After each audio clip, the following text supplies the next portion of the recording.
ओम श्री परमात्मा नमः। मैं आचार्य हरिहर अवस्थी आप सभी का शास्त्र चर्चा चैनल पर हार्दिक स्वागत करता हूँ। पूज्य गुरु जी प्रातस्मरणीय प्रोफेसर भगवत शरण शुक्ल वेद मूर्ति तपोनिष्ठ गीता उपनिषद धर्मशास्त्र विशेषज्ञ हम लोग को मांडुक्य उपनिषद पर ज्ञान दे रहे हैं और आगम प्रकरण चल रहा है और आगे सीखने के लिए चलते हैं गुरु जी। जाग्रदादित्रयोन्मुक्तं जाग्रदादिमयं तथा ओंकारैकसुसंवेद्यं यत्पदं तन्नमाम्यहम्। कृष्णाय वासुदेवाय हरये परमात्मने प्रणतक्लेशनाशाय गोविंदाय नमो नमः। शास्त्र चर्चा इस चैनल से संबद्ध सभी विद्वद्गण,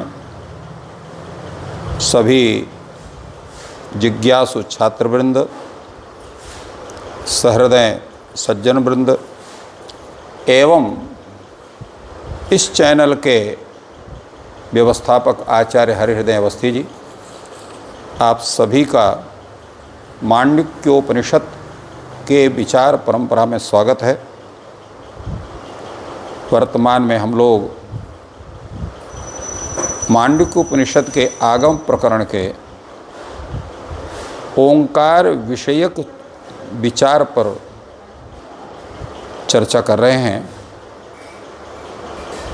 और आज जो विचार हो रहा है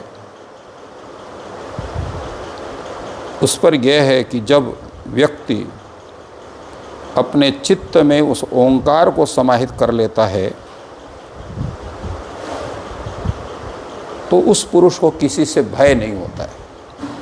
युंजीत प्रणवे चेतः प्रणवो ब्रह्म निर्भयम प्रणवे नित्ययुक्तस्य न भयम विद्यते क्वचित। जिस साधक ने प्रणव अर्थात ओंकार में अपने चित्त को समाहित कर लिया होगा तो वो जो प्रणव है वो कैसा है? निर्भयम ब्रह्म। प्रणव जो है वो निर्भय ब्रह्म पद है। तो इसलिए प्रणवे नित्य युक्त से उस ओंकार में जो नित्य युक्त होगा, नित्य समाहित हो गया जो व्यक्ति, तो फिर न भयम विद्यते क्वचित, उसको फिर कहीं भय है ही नहीं है, क्योंकि वो ऐसे स्थान में हो गया है जहाँ पर भय की कोई स्थिति नहीं है, कोई आवश्यकता नहीं है, क्योंकि निर्भय स्थान को प्राप्त हो गया है। इसी की व्याख्या करते हुए आचार्य शंकर कहते हैं, युंजीत समादध्यात् यथा व्याख्याते परमार्थ रूपे प्रणवे चेतो मनः। अर्थात मन को परमार्थ रूपी प्रणव में उसमें वो समाधि युक्त करे, क्योंकि यस्मात् प्रणवः ब्रह्म निर्भयम। प्रणव ब्रह्म जो है वो निर्भय है और जो व्यक्ति उस प्रणव ब्रह्म में युक्त हो जाता है उसको फिर भय कहीं नहीं होता है। नहीं तत्र सदा युक्तस्य भयं विद्यते क्वचित। तैत्तिरीय उपनिषद कहती है, विद्वान न बिभेति कुतश्चन। उस ब्रह्म पद को प्राप्त करने के पश्चात फिर उसको कहीं भय नहीं होता है। अगली कारिका में कहा गया है कि प्रणवो ह्यपरम ब्रह्म प्रणवश्च परः स्मृतः अपूर्वो नंतरो बाह्यो न परः प्रणवोप्ययः। प्रणव के दो स्वरूप बताए गए, एक परब्रह्म है, दूसरा अपर ब्रह्म। तो प्रणवो ही अपरम ब्रह्म है, यही जो प्रणव है यही अपर ब्रह्म है। प्रणवश्च परः स्मृतः, और यह प्रणव ओंकार ही जो है ये परब्रह्म भी है। अपूर्वः नंतरः अबाह्यः अनपरः प्रणवः अव्ययः। और यह जो प्रणव है ओंकार है ये कैसा है? अपूर्व। ये अपूर्व नाम अकारण, इसका कोई कारण नहीं है। और अनंतरः अबाह्यः, इसका न कोई इसके ये अंतर किसी के अंतर्गत है न कि कहीं न किसी से बाह्य है। तो ये अनंतर भी है और अबाह्य है और अनपरः। यह जो है किसी के द्वारा यह सिद्ध नहीं किया गया है, इसलिए अकार्य है और अव्यय है, कहीं से भी इसमें क्षीणता नहीं होती है। तो ये एक स्वरूप में है।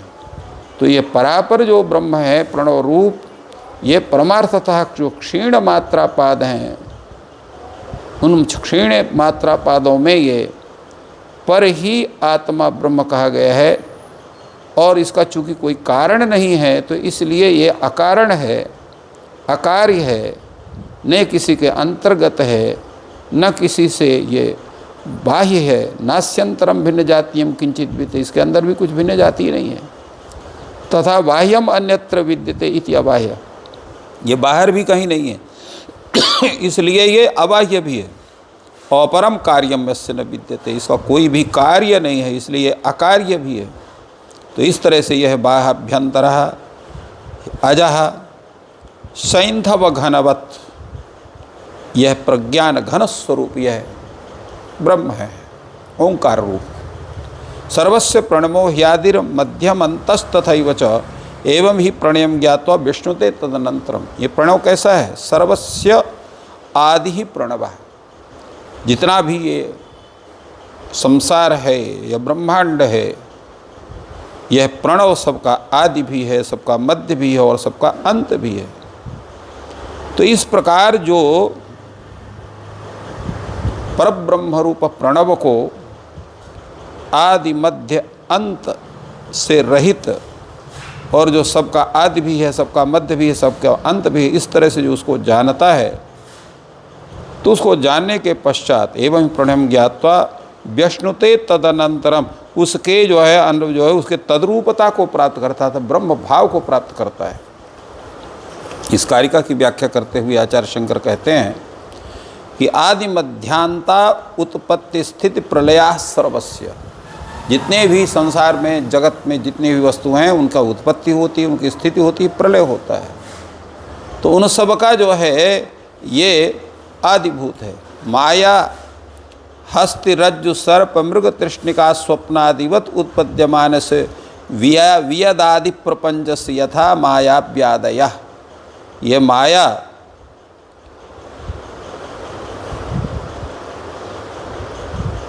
जो ये माया है, तो मायामय हाथी की जैसी प्रतीति होती है, रज्जु में जैसे सर्प की प्रतीति होती है, मृग तृष्णिका में जहाँ पर जल की प्रतीति होती है, उसी तरह पे स्वप्नादि में जैसे अनेक प्रकार की चीज़ों का भान होता है, उसी तरह से यह आकाश आदि संपूर्ण प्रपंच है माया का। इसलिए वो आत्मस्वरूप उस प्रणव का जो माया व्याधि स्थानीय है, सबका कारणभूत है, उस प्रणव को जान करके और एक क्षण में ही व्यक्ति जो है तदात्म भाव को अर्थात ब्रह्म भाव को प्राप्त करता है। प्रणवम ही स्वरम विद्या सर्वस्य हृदय संस्थितम व्यापिनम ओंकार मत्वा धीरो न शोचति। तो जो साधक है उसको चाहिए कि प्रणवम ही ईश्वरम विद्यात, सर्वस्य हृदय संस्थितम ईश्वरम प्रणवम विद्यात। संसार के जितने भी प्राणी हैं उन सभी के हृदय में जो स्थित है जो तत्व, उसको ईश्वर मानना चाहिए कि वो ईश्वर तत्व ही है। इस प्रकार सर्वव्यापी जो ओंकार है उसको जान करके जो धीर है, विद्वान है, साधक है, फिर उसको शोक करने की आवश्यकता नहीं होती है। इसलिए कहा गया है कि तरत शोक आत्मवित्, जिसको आत्मज्ञान हो जाता है फिर वो शोक से उस पार चला जाता है, उसको शोक नहीं होता है। कभी वो शोक नहीं करता है, क्योंकि वो तत्वतः उस परमात्मा के स्वरूप को जान लेता है। और ओंकारार्थ के स्वरूप का पुनः ज्ञान कराते हुए कारिका में कहा गया है, अमात्रो नंतमात्रश्च द्वैतस्योपशम शिव ओंकारो विदितो येन समुनिर्नेत्रो जना। मुनि कौन है?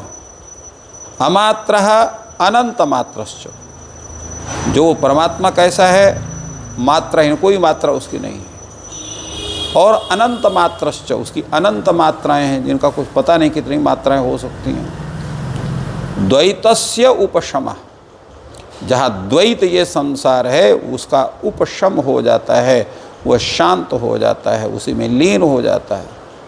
ऐसा जो शिवः मंगलमयः ओंकारः प्रणव रूपः परमात्मा, प्रणव रूप जो परमात्मा है, ब्रह्म है, येन विदितः, जिसने उसको जान लिया है, स मुनि ही, वही मुनि है, और दूसरा लोग व्यक्ति जो है मुनि नहीं हो सकता है।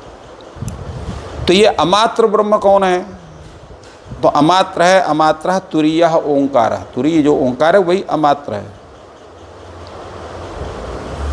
क्योंकि जिसका परिमाण हो वही मात्रा वाला होता है, और जिसके परिमाण नहीं है वो अमात्र है। और जिसका परिमाण अनंत है, जिसको कोई माप नहीं कर सकता है, ऐसा भी वो परमात्मा है। तो एतावत तत्व वाला जो है परमात्मा है, जिसका परिच्छेदन संभव नहीं है। तो इस प्रकार सर्वद्वैत भाव के शम होने के कारण ही वह कल्याणकारी है।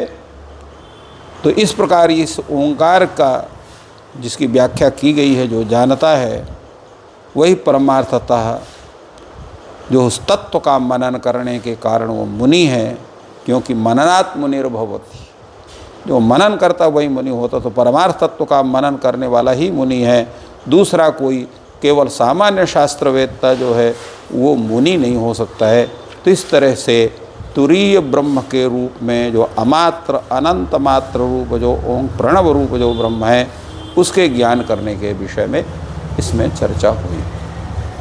तो इस प्रकार गुरु जी ने ओम जो प्रणव अक्षर है उसके 4 पाद, और उसमें विशेष करके तुरीयावस्था का सुंदर विवेचन किया, और आगम चला। आपका दिन शुभ हो।